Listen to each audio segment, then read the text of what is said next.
जब तक आप खुद को नहीं बदलते थे, आपकी ज़िंदगी में कोई चमत्कार नहीं होने वाले हैं। इस बात को एक कहानी के ज़रिए समझते हैं। एक छोटा-सा गाँव था, उस गाँव में एक व्यक्ति रहा करता था। उस व्यक्ति को भी यही तकलीफ़ थी, वह हमेशा खुद की क्षमताओं पर शक किया करता था। वह हमेशा दुविधा में रहता था। वह जिस कार्य को करता था, वह कार्य उसे बिल्कुल भी पसंद नहीं था। वह उसे कार्य को केवल मजबूरी में किया करता था, ताकि उसका घर परिवार आसानी से चल सके। वह हमेशा सपनों में ही खोया रहता था। किसी न किसी दिन उसे बहुत सारा धन मिल जाएगा, वह उस नगर का सबसे अमीर आदमी बन जाएगा। उसके पास वह सब कुछ होगा जो एक धनी व्यक्ति के पास होता है। मन में यही ख्याल लिए वह हमेशा अपने भगवान की पूजा किया करता था। वह हमेशा यही सोचता था कि उसके ईश्वर के आशीर्वाद से उसके जीवन में चमत्कार घटेगा और वह बहुत धनी व्यक्ति बन जाएगा। इसलिए वह सुबह शाम अपने इष्ट का आराधना किया करता, उनकी भक्ति में खोया रहता। जब कोई उसे कार्य के लिए कहता तो वह यही कहता, जो होगा वही करेंगे, मैं भला कौन हूँ, करने वाले तो वही हैं। वास्तविकता में तो उसके मन में दुविधा थी।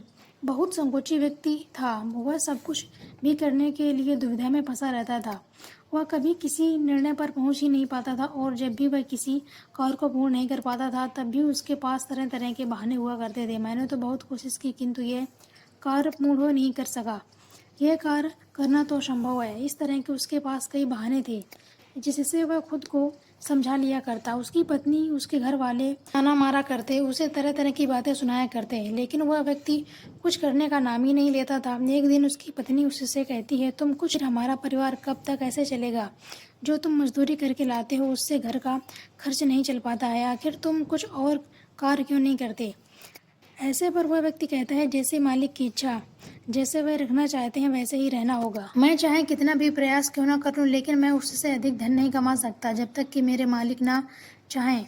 एक दिन उसका बच्चा बहुत बीमार पड़ गया और उसे अच्छे इलाज की आवश्यकता थी, लेकिन उस व्यक्ति के पास धन नहीं था। तभी उसकी पत्नी रोते हुए उसके पास आई और उससे कहने लगी, जाइए कुछ पैसे का बंदोबस्त कीजिए, वरना हमारा बच्चा यूं ही मर जाएगा। इस पर व्यक्ति कहता है, अरे तुम चिंता क्यों कर रही हो? इसे कुछ नहीं होगा, मेरे ईश्वर मेरे साथ हैं। मेरे ईश्वर बचा ही लेंगे इसको, आखिर मैं उनकी इतनी पूजा आराधना करता हूँ। उस व्यक्ति की बात सुनकर उसकी पत्नी घर से बाहर निकली और उसने हर जगह हाथ पैर मारे, लोगों से धन मांगा, लेकिन किसी ने उसकी मदद नहीं की।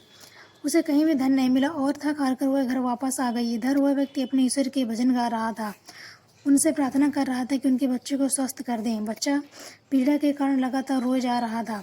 काफ़ी समय तक वह बच्चा यूं ही चिल्लाता रहा, लेकिन उस व्यक्ति को कोई भी फर्क नहीं पड़ा। अचानक उस बच्चे का चीखना चिल्लाना बिल्कुल ही शांत हो गया। जैसे ही बच्चे की आवाज़ बंद हुई, वह व्यक्ति सोचने लगे कि प्रभु ने मेरे बच्चे को ठीक कर दिया है।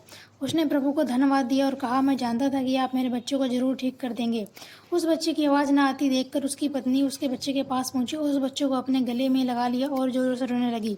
तब उस व्यक्ति को यह एहसास हो चुका था कि उसका बच्चा शायद इस दुनिया में नहीं रहा, तो उससे बहुत गहरा आघात पहुंचा।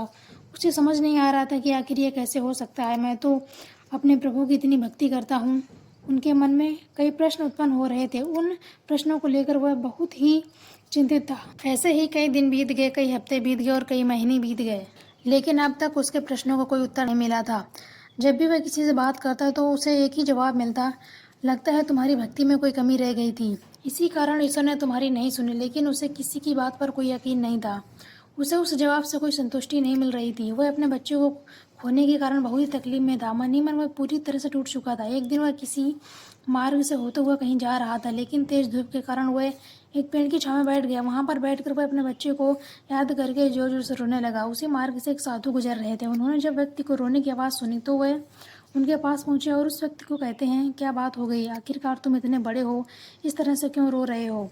क्या विपदा कोई आ गई है? आखिर क्या बात है, मुझे बताओ। इस पर व्यक्ति ने अपनी सारी बातें उस साधु को बता दी और साधु से कहता है, हे गुरुवर, आखिर इसमें मेरी क्या गलती है? मेरी पत्नी मेरे बच्चे की मौत का जिम्मेदार मुझे ठहराती है। आप ही बताइए, मैं भला अपने बच्चे को क्यों मारना चाहूँगा? मैं तो ईश्वर से उसकी सलामती की दुआ मांग रहा था, तो क्या मैंने गलत किया? तभी उन गुरुवर ने उस व्यक्ति से कहा, यदि तुम्हारे बच्चों को इलाज मिल जाता तो क्या वह ठीक हो जाता? इस पर व्यक्ति कहता है, हाँ अवश्य ठीक हो जाता। साधु ने कहा, आखिर तुमने इलाज क्यों नहीं करवाया?